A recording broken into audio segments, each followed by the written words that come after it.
happen.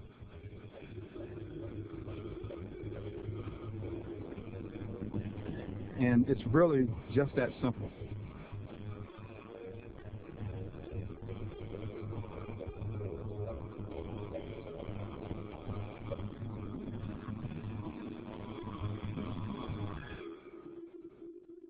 I cannot place too much emphasis on the importance, the value of well-trained staff.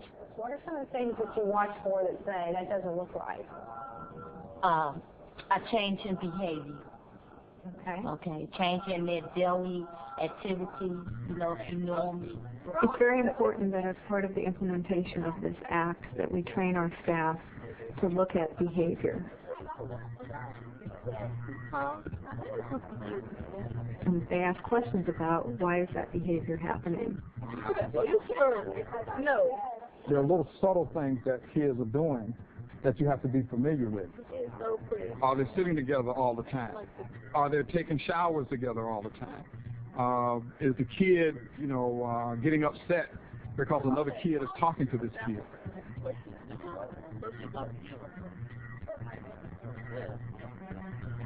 Likewise, it's also important to look at the behavior of adults. And it's important to train staff to be able to look at what is the behavior in the people that they're working with and know what of the behavior could constitute grooming behavior.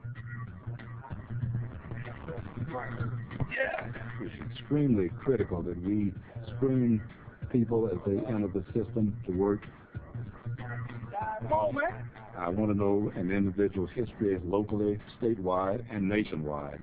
I want to know that he or she has not been charged and certainly convicted of an offense that would be clear to me that they are not deserving or. On with the dryer. By and large, most people in these places want to do right, and most of them will comply with the act. I've tried everything. Hey, I'm helping you. I'm just trying to help you. Sandra, we need to go upstairs. Really weird. You're being uptight. We're going to sit down and talk with the new staff, okay? The young people have a lot of problems, one of which is that they can be manipulative and particularly use sexual manipulation on staff, become sexually provocative with staff. Okay. Hey, my bubble, I'm okay? helping you. My space. I'm just trying to help you. Sandra, we need to go upstairs right now. You're being really weird. You're being uptight. We're going to sit down and talk with the new staff. Staff really need to maintain their boundaries with the young people while being also in a caring relationship. And it's not an easy thing for people to do, but that is the art of being able to work with young people in a correctional setting. Okay, let's go. A large part of adolescence is coming to terms and coming to grips with their sexuality, and we don't always prepare staff for that situation, I think, as adequately as we should. Over 60% of our kids coming into the system have mental health issues, defined mental health issues. Some of the youth will have been sexually assaulted prior to coming into the facility, and often those young people can be suffering from post-traumatic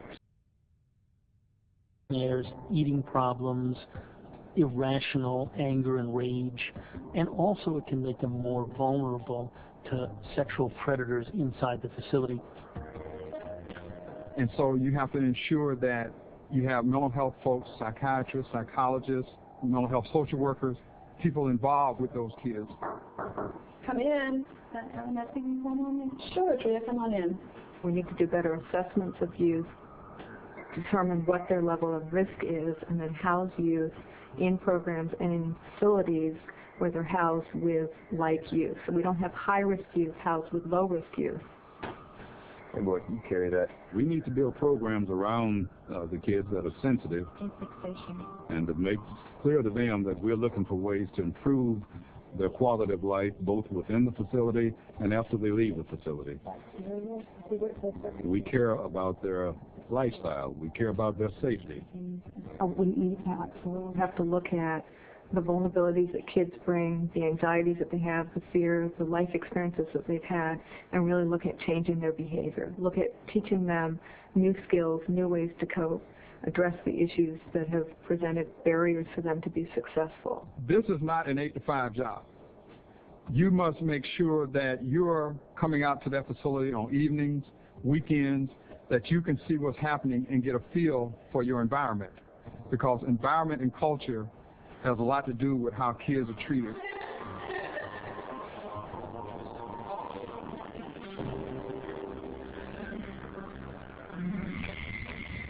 We can't guarantee nothing is ever absolutely going to happen to a kid, but I can guarantee that when I become aware, I'm going to respond quickly.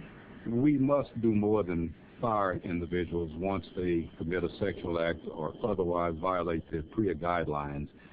To stop simply at firing those individuals and getting them out of our system allows them to move laterally into another agency, state agency, private agency. They don't go away.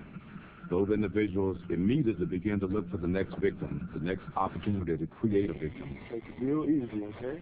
So we need to take that next step and seek to prosecute those individuals where they don't have an opportunity again to be hired by an agency where they may have an opportunity to take advantage of vulnerable children in any way.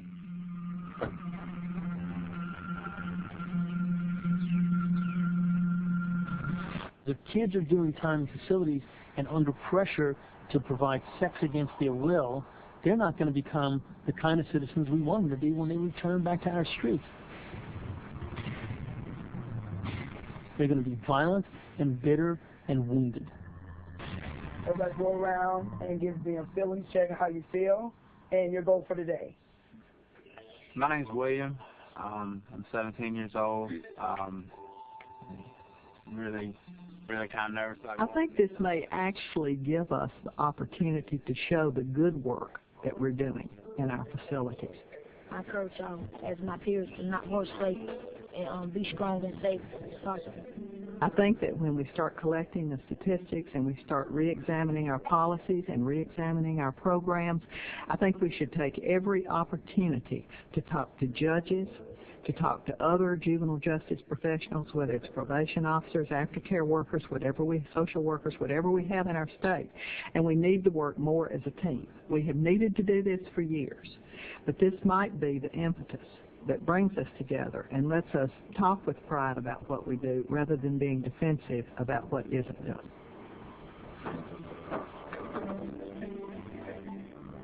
Many of the young people introduced to the juvenile system have done really bad things. People. They've caused harm. Lots of harm. And that's not okay. And I want to be clear about that. I really want to be clear about that. But their behavior is not who they are. It's what they do. And if they're going to get better, we are almost like their last hope. And we have to believe in what they can be and what they can do until they can take that belief for themselves. That's the truth, man. You're in that and it was like, I don't even ask. Treat it like your child would be in that institution. And if your child was in that institution or in our system, period, how would you respond? What would you put in place? What would you do to make it better? If you do those kinds of things, then that's going to make the system better for everyone.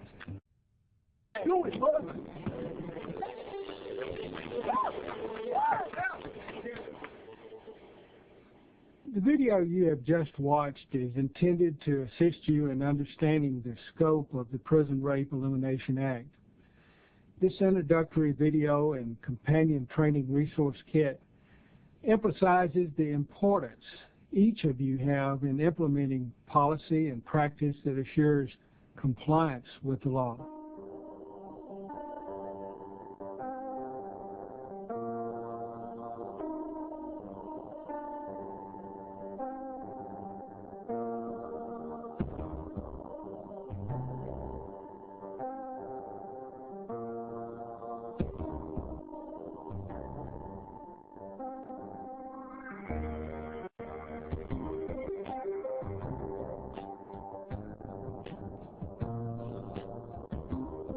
Please visit our NIC website at nicIC.org or call us at 1-800-995-6423 to learn more about resources to address the Prison Rape Elimination Act. We look forward to working with all of you.